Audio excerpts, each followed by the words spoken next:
Olá, estamos começando mais um episódio do podcast Historicizar e hoje com mais uma entrevista.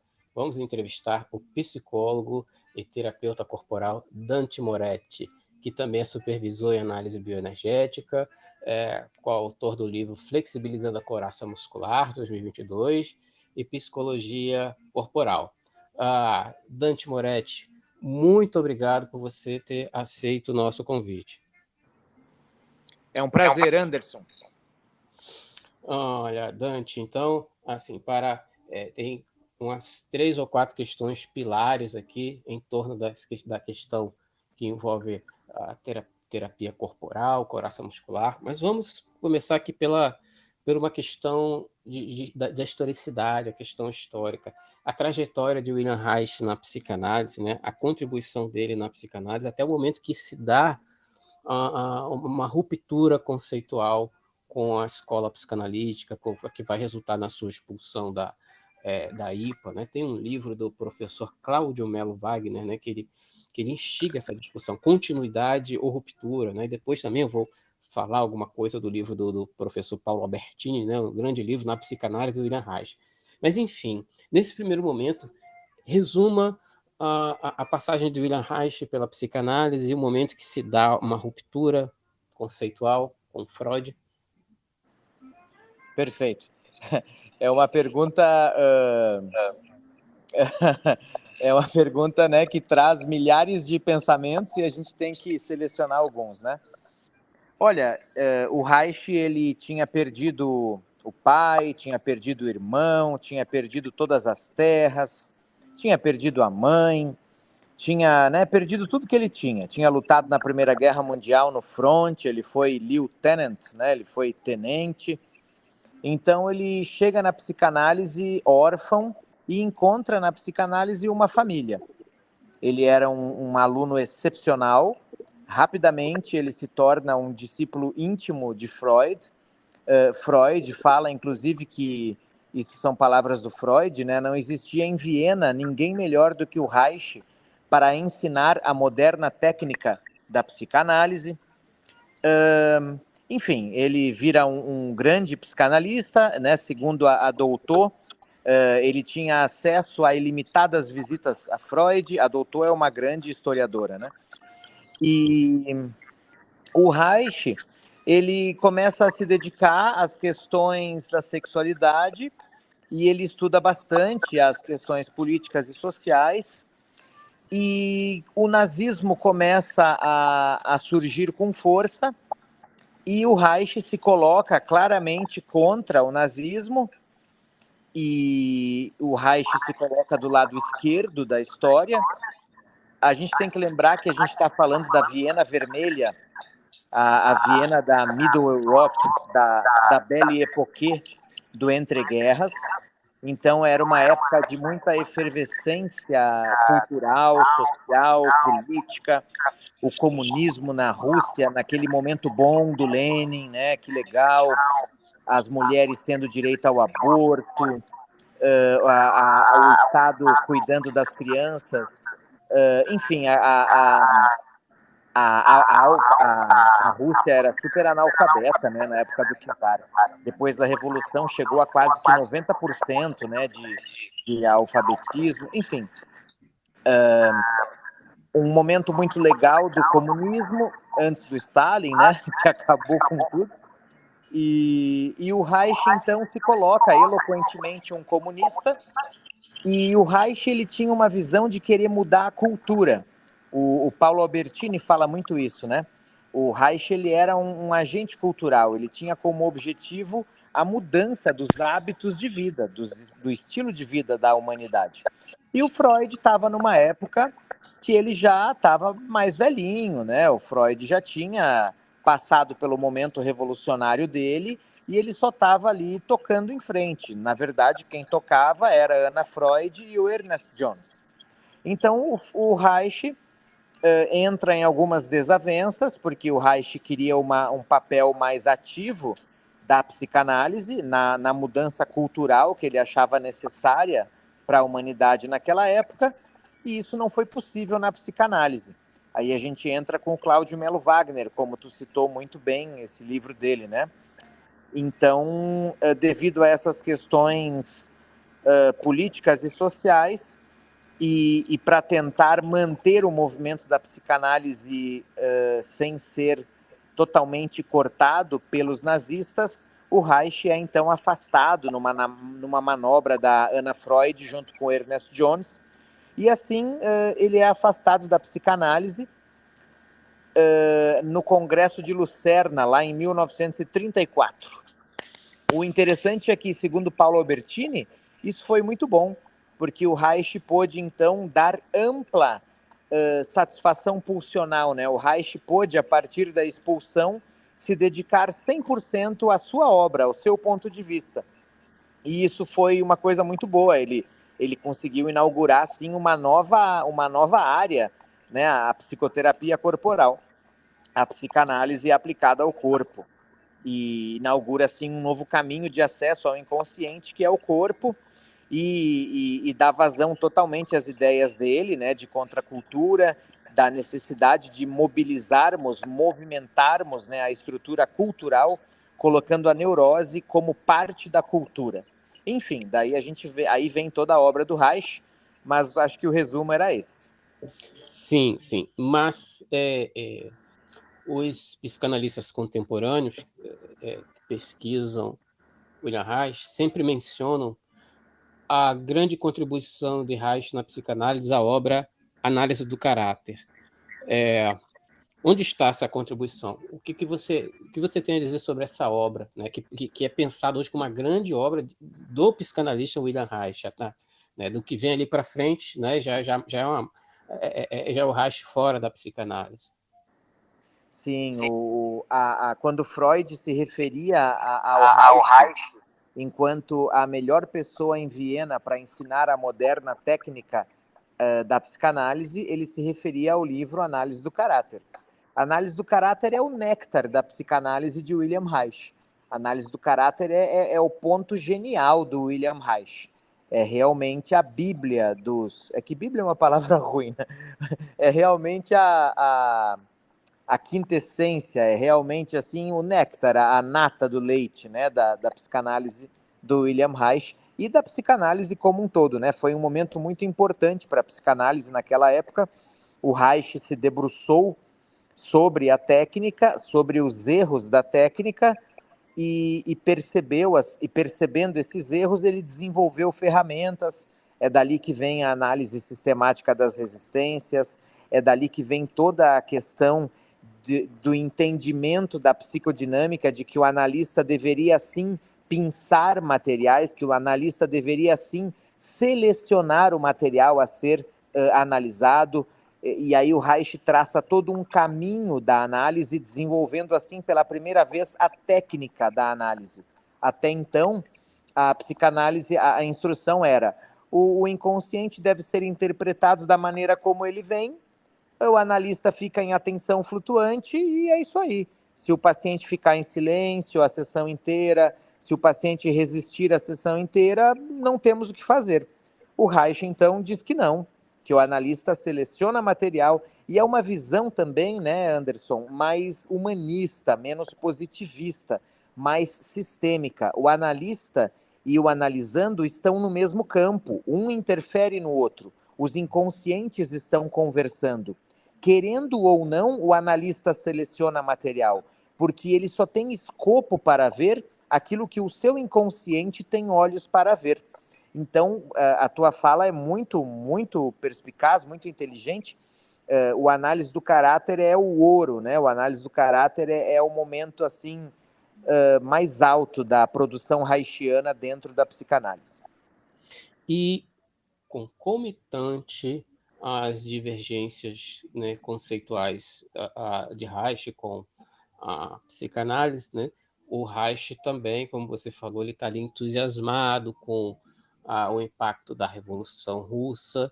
Porém, mais à frente vai acontecer também uma ruptura de William Reich com o Partido Comunista. Tanto que um pouco depois, que vai lançar Psicologia de Massas do Fascismo, ele vai se referir, né, ele vai usar a expressão fascismo vermelho, ele parece estar assim, meio desiludido com os rumos da Revolução Russa, acredito que a partir de Stalin. Então, queria que você nos explicasse em que se dá essa divergência, o que o Partido Comunista não aceitava nas ideias do William Reich, que fez com que ele se afastasse. Legal, ó, muito bem colocado. É muito triste, né? Infelizmente, né, a Revolução Russa, no início, foi muito bonita, foi revolucionária mesmo, né? As comunas da juventude, a liberdade sexual, o investimento em educação, né? Mas, infelizmente, o Reich vem no livro A Psicologia de Massas, e o que ele percebe? Não existiu uma mudança estrutural. O povo, as massas não estavam prontas para receber, para vivenciar a liberdade que o regime se propunha. Então, as próprias pessoas regrediram, voltaram a padrões reacionários de comportamento, pervertendo assim as estruturas. E o Reich fala, né, e ele usa esse termo, né, o comunismo vermelho, esqueci o termo que tu falou, o quê? Fascismo vermelho. Perfeito, perfeito, obrigado. Ele usa o termo fascismo vermelho para se referenciar aos fascistas de esquerda, no caso, ao Stalin, né? E ao que o Stalin fez na União Soviética, proibindo a psicanálise e voltando, né, a padrões de repressão sexual e um reacionarismo muito grande, né? Então o Reich faz uma análise profunda da Revolução Russa no livro A Psicologia de Massas do Fascismo, em que a crítica dele vai no sentido de que a revolução não tocou no aparelho psíquico das pessoas. A revolução mexeu somente nas estruturas políticas. E aí, devido a essa falha, devido a esse ponto cego, a revolução não vingou. O que só justifica ainda mais a vida do Reich, da necessidade de mexer nas estruturas básicas da sociedade. O Reich, ele fala que o autoritarismo, que a necessidade de autoridade, que a submissão cega vem da família, vem da maneira como nós somos criados e educados, desde o nascimento. A gente não tem muito tempo, então eu não posso falar muito do parto e de como, né, um parto agressivo, um útero frio, aniquilam a vitalidade do protoplasma humano, gerando seres humanos mecanicistas, mecânicos, desconectados do ambiente. Mas o Reich, ele fala assim, como que a gente aprende a amar? Como que a gente aprende a odiar? Como que a gente aprende a expressar os nossos sentimentos? É com pessoas mais velhas do que nós, porque o filhinho e a filhinha vivem na família patriarcal burguesa, sob o poder do pai, ou que seja o poder da mãe, não tem, dá no mesmo, porque a criança se desenvolve sabendo que o outro tem poder sobre ela. Então ela brinca com o papai, ela brinca com a mamãe, e quando o papai diz chega, chega, ela deve aceitar essa castração, esse limite, como algo que vem de cima. O Reich critica muito isso. Ele fala que as crianças devem coexistir, se desenvolver junto a outras crianças. Óbvio, sob supervisão de adultos, mas aí o Reich fala de adultos com conhecimento. O Reich tem um texto muito legal, Os Pais como Educadores, a compulsão por educar. Lá nesse texto ele explica muito bem a semente do autoritarismo dentro das pessoas. Então, eu estou resumindo muito, tá, Anderson? Sim, Então, sim, perfeito. né? Então, esse tipo de educação coloca dentro de nós a semente do autoritarismo, a perda da capacidade de se autorregular, a desconexão com os órgãos dos sentidos, e aí a necessidade de autoridade, a necessidade de que o Führer, de que o ditador, o pai, o chefe, a polícia, façam por nós aquilo que nós mesmos não conseguimos fazer. E isso, segundo Reich, é a semente do autoritarismo e de todo esse caos social que a Europa viveu e que, infelizmente, a gente vive até hoje, né? A gente vê aí esse ex-presidente que a gente teve no Brasil, enfim, tudo que a gente vê de a semente do fascismo, né? Viva até hoje, né? O Reich, depois dessa obra, Psicologia de Massas, ele tenta continuar a dar uns recados importantes dentro desse contexto no livro Escuta Zé Ninguém, né? Um texto muito interessante também. Mas vamos aqui ao momento seguinte, Alexander Lowen, que é paciente do Reich, torna-se assistente, e com a partida do Reich ele começa a desenvolver, né, o que se convencionou chamar-se de bioenergética, depois biossíntese, biosistêmica, outras escolas, né, variantes de William Reich. Então, queria que você resumisse um pouco a proposta de Alexander Lowen, que deixou um legado muito fértil, né? A qualidade dos livros de Alexander Lowen, né? É uma coisa bastante proveitosa. Então, o que é a bioenergética? Qual foi a escola que Alexander Lowen produziu nesse contexto após William Reich? Boa, boa.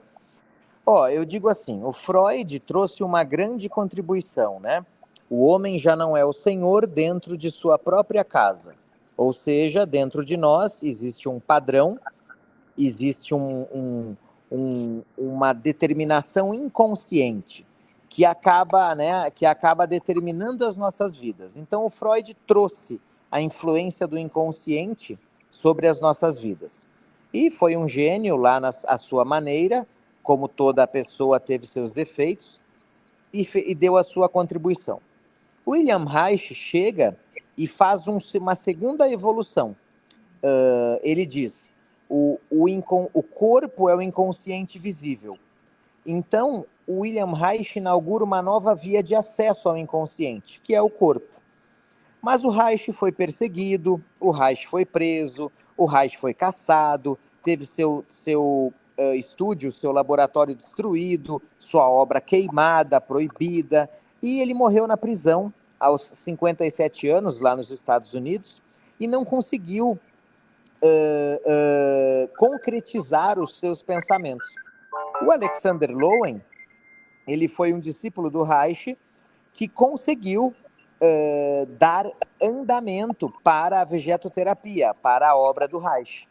Então, a gente tem o Alexander Lowen criando a análise bioenergética junto com o John Pierrakos, lá na década de 50, nos Estados Unidos. E ele, então, conseguiu desenvolver de uma maneira muito... foi totalmente baseado na prática, né? O Lowen ia para a prática e da prática ele desenvolvia a técnica. E a análise bioenergética é uma psicoterapia que conecta corpo e mente, e ela parte do princípio do que o Reich desenvolveu sobre o paradigma objetal e o paradigma pulsional, sobre a quantidade, sobre a dimensão quantitativa da libido. Né? É um assunto comprido agora, deixa eu ver como é que eu resumo isso. A bioenergética é um lugar seguro para o ser humano expressar suas emoções e entender o que essas emoções dizem do aparelho psíquico, da psicodinâmica. Agora eu passo para ti, vamos ver o que vem aí para ver para onde eu vou. Certo. Está aqui em minhas mãos o livro Bioenergética, né? É o livro em que o Alexander Lowen, né, inaugura, né, a técnica, explica de forma inaugural, e aí no primeiro capítulo, que é de Reich, a bioenergética, ele explica, né, a identidade funcional do caráter de uma pessoa com sua atitude corporal ou couraça muscular. Essa couraça se refere ao padrão geral das tensões musculares crônicas do corpo. Então, assim definidas, pois servem para proteger o indivíduo contra experiências emocionais dolorosas e ameaçadoras, tão como um escudo que o protege contra impulsos perigosos oriundos de sua própria personalidade, assim como das investidas de terceiros. Ele utiliza uma expressão que o Reich utilizava, né, couraça muscular, né, para explicar, né, o ponto de investida da técnica bioenergética. Né? Show. Legal, Anderson. É interessante, esse livro que tu se refere, né? A gente da bioenergética chama de o livro verde.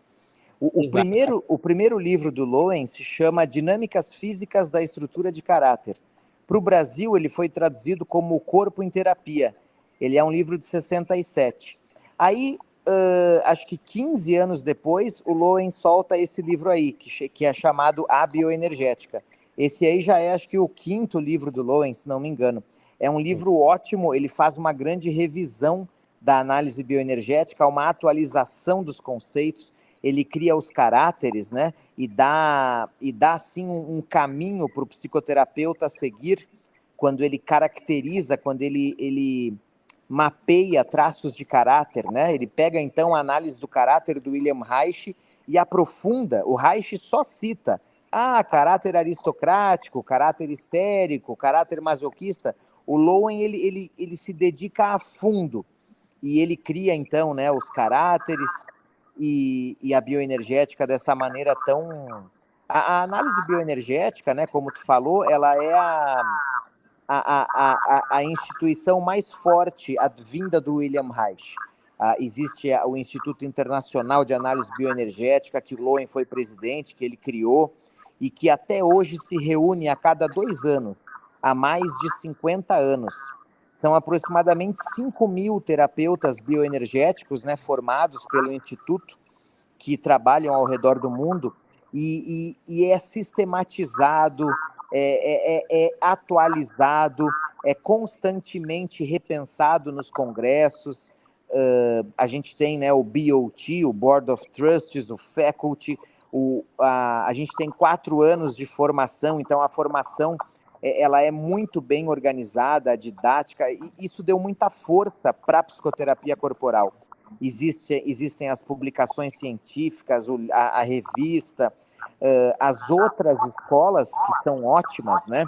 A biossíntese, como tu citou, do Boadella, a biodinâmica da Gerda, todas as outras escolas, mesmo o Navarro, mesmo o Genovino Ferri, todo o pessoal pós e neo-reichiano é muito legal, mas a análise bioenergética é a escola maior, com mais recursos. Então, o Lowen, ele realmente teve essas qualidades de construir uma instituição muito rica. Então, só para que você fez um importante acréscimo aqui sobre a ordem dos textos. No livro O Corpo em Terapia, que é o texto inaugural, não é isso? Traduzido aqui para o Corpo em Terapia, É o ele primeiro ante... livro do Lowen, acho que de 67, se não me engano. Entendi. Então vamos aqui para um outro bloco importantíssimo.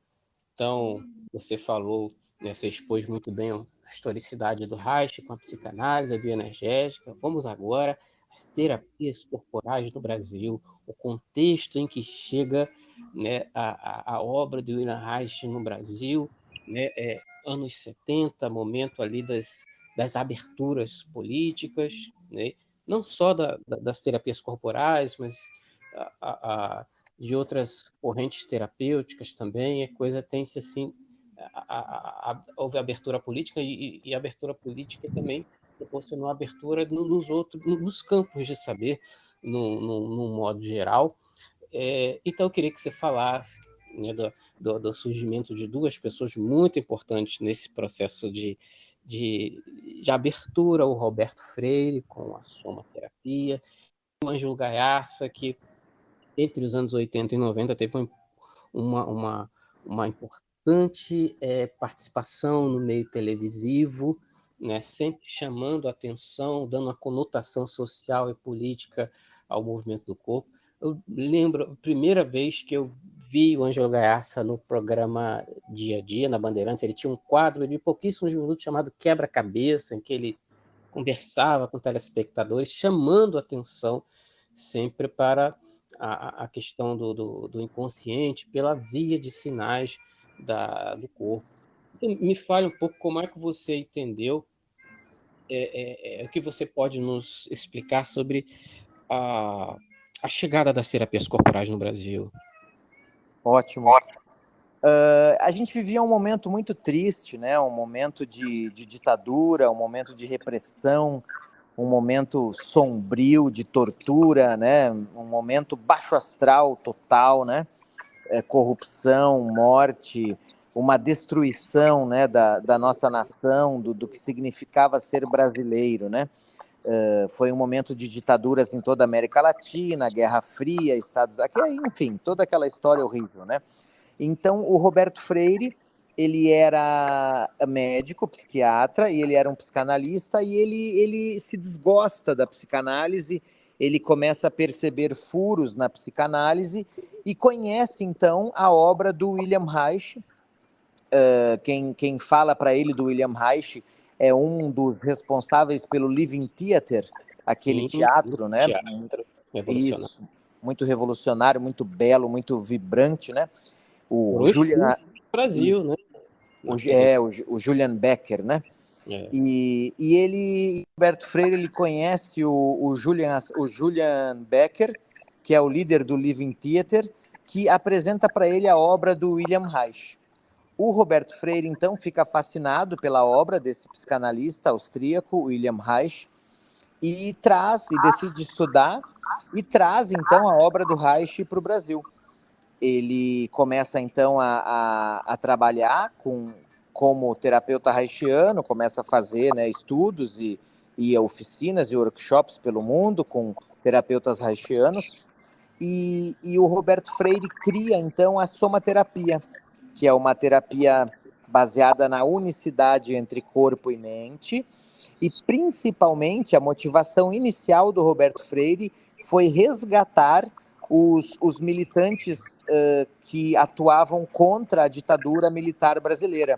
O próprio Roberto militou na ALN, na Aliança Libertadora Nacional, foi torturado, perdeu a visão de um olho, foi levado de helicóptero lá, ameaçaram matar ele, jogar do helicóptero se ele não delatasse os companheiros, e ele não delatou. Então ele perdeu a visão, ele foi traumatizado pela ditadura, então muitos amigos dele tinham sido torturados também, então ele criou a somaterapia para trazer essas pessoas de volta à vida. E a somaterapia é um processo muito revolucionário, ele junta a antipsiquiatria do David Cooper, do Gregory Bateson, do Franco Bassaglia, ele junta a gestalt terapia, ele junta o anarquismo, o Ludoterapia, né? ele junta a capoeira Angola enquanto movimento corporal. E no Brasil, ele tem como ele lidava também com jornalismo, ele tem uma grande consciência da importância de atingir as massas, de alcançar a população. A mesma coisa o Gaiarsa. O Gaiarsa, ele tinha esse programa, como tu bem citou, na TV Bandeirantes. Então, eles tinham um bom acesso à população. E isso popularizou muito a psicoterapia corporal, a obra do William Reich, promovendo, assim, saúde. Foi um movimento muito fértil, né? Veio junto com a obra reichiana, entra no Brasil junto com a contracultura. A gente tem Regina Favre, a gente tem a Liane, enfim, a gente tem grandes nomes da psicoterapia corporal no Brasil. Lowen vem ao Brasil, acho que em 86, na Bahia primeiro, e em São Paulo depois. Lota o auditório falando da análise bioenergética. É que o Lowen não pega a questão social política do Reich. Tem toda uma questão atrás disso, né? A gente não vai ter tempo de falar aqui, mas a psicoterapia corporal reichiana chega no Brasil junto com a contracultura, junto com as pessoas que lutavam, né, contra a repressão, porque é uma terapia naquele momento, né, era uma terapia catártica, Era uma terapia que aceitava, principalmente, que aceitava os sentimentos negativos. Era um setting que tinha escuta para a negatividade, ao contrário da psicanálise da época, que estava um pouquinho mais a serviço do mainstream. Então, a psicoterapia corporal haitiana era outsider. Esse é o contexto, então, que Freire e Gallarça difundem de uma maneira muito fértil a obra de William Reich no Brasil, na década de 70, final da ditadura.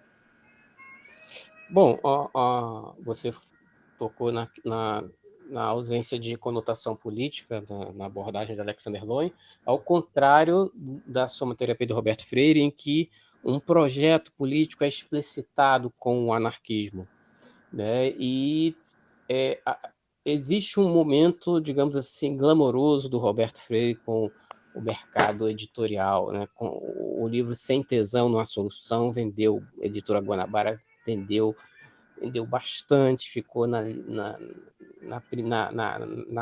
primeira colocação ali na lista dos mais vendidos. Depois o Ame de Vexame, né, o que rendeu ele entrevistas em programas como o Jô Soares, né, foi um momento bastante glamouroso da obra dele. Agora, na última parte, né, vamos aqui agora para a contemporaneidade, né, como observadores dos sintomas, observadores da cultura, tem que colocar aqui, né, cada momento histórico produz a sua cultura, e cada momento cultural produz os seus sujeitos, produz os seus sintomas. Então, como é hoje, né, como o seu olhar de terapeuta para a contemporaneidade, a relação entre sujeito e cultura, a relação de sujeito e cultura, como isso chega na clínica, né? Nós temos autores muito importantes que já têm estudado sobre isso, Zygmunt Bauman, o Byung-Chul Han, sobre essas mudanças culturais, históricas e processos econômicos, que vão resultar numa movimentação bastante singular do sujeito contemporâneo, que chega até a clínica. Então, você, como terapeuta, como é que você tem observado isso, né, do sujeito contemporâneo que chega até a clínica? Boa, muito inteligente a reflexão que tu propõe, Anderson. Infelizmente, né, como tu mesmo disse, a própria cultura absorve os impulsos, os padrões, e cada cultura cria com os seus hábitos as doenças, né? Hoje em dia a gente vive a época do burnout, está na moda ser workaholic, as pessoas, infelizmente, né, iludidas, acham que são... Existe uma fala, né, de que o Uber é empreendedor, né? Existe uma confusão entre nobreza e burguesia, né? Entre elite e classe média, né? Deixa eu ir direto ao ponto. Infelizmente, hoje, a indústria farmacêutica empurrando, né, 20 bilhões de dólares por ano em propagandas direto para o consumidor, né? É muito dinheiro diretamente para os médicos, né? Para eles empurrarem as drogas que vão milagrosamente resolver os problemas, né, dos homens. Então, hoje em dia, a gente vive uma epidemia de depressão, a gente vive uma epidemia de burnout. As pessoas, o mainstream, a indústria farmacêutica, junto com os grandes conglomerados, né, de alimentos, de cerveja, né, e de alimentação, enfim, tem toda uma superestrutura, como dizia o Carlos Marcos, né, que vende um estilo de vida. Aquele filme Fight Club tem uma frase muito legal, né? Se você descuidar, você gasta o dinheiro que não tem, que não precisa, né? Então, enquanto agente de saúde hoje, uma grande preocupação é esse padrão de superprodução, de ser perfeito, de não ficar triste nunca, de estar sempre produzindo, de ser sempre flexível de ter um cérebro flexível, de estar sempre adaptado, de ser muito sensacional e dar respostas perfeitas às perguntas da vida, ter uma imagem de sucesso.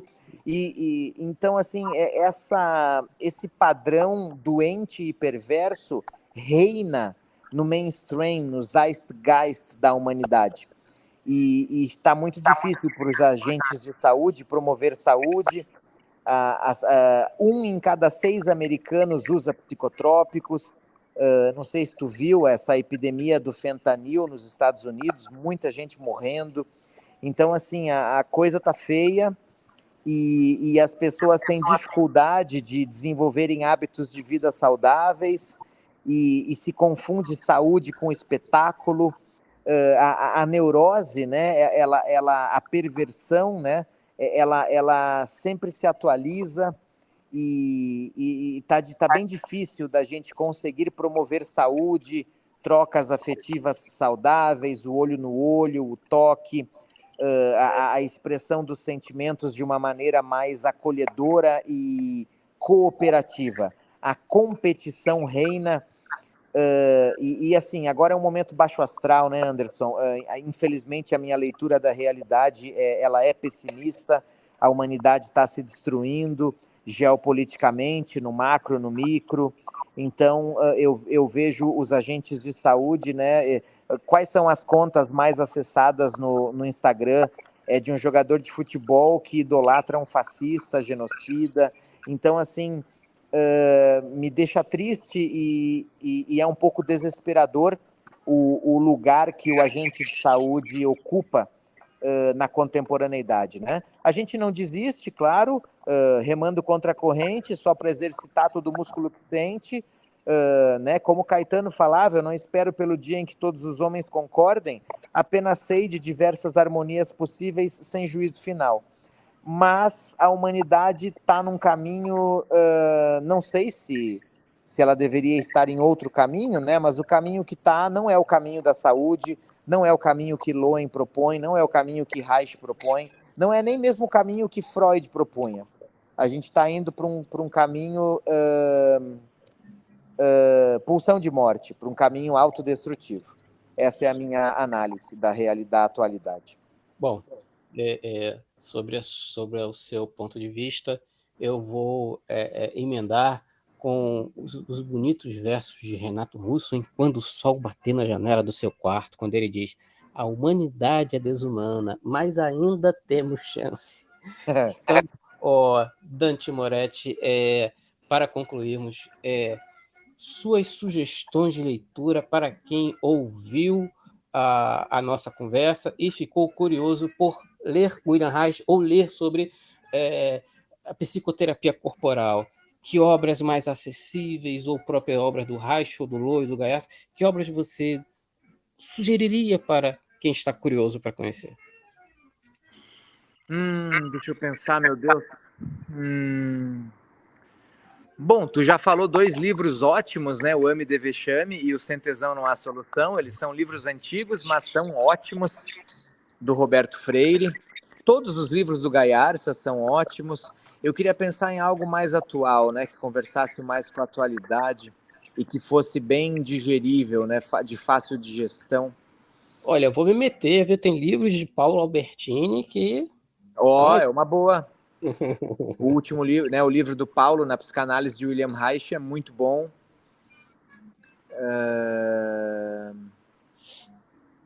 Bom, fiquemos com Na Psicanálise de William Reich, é um livro... eu adoro, né? Eu sou aluno do Paulo Albertini, né? Meu grande mestre, grande professor. Mas a minha sugestão vai com o Ralph Viana. Amor em Tempos de Revolução. Esse livro do Ralph, o Ralph é um também dos introdutores, né, da obra reichiana no Brasil, na cena do Rio de Janeiro ali, lutou também contra a ditadura. O Ralph é uma pessoa excepcional, e o livro dele, Amor em Tempos de Revolução, faz um histórico da psicoterapia corporal, e é um livro apaixonante. O Ralph é uma pessoa apaixonante, né? Então a minha dica fica ao livro do Ralph Viana, Amor em Tempos de Revolução.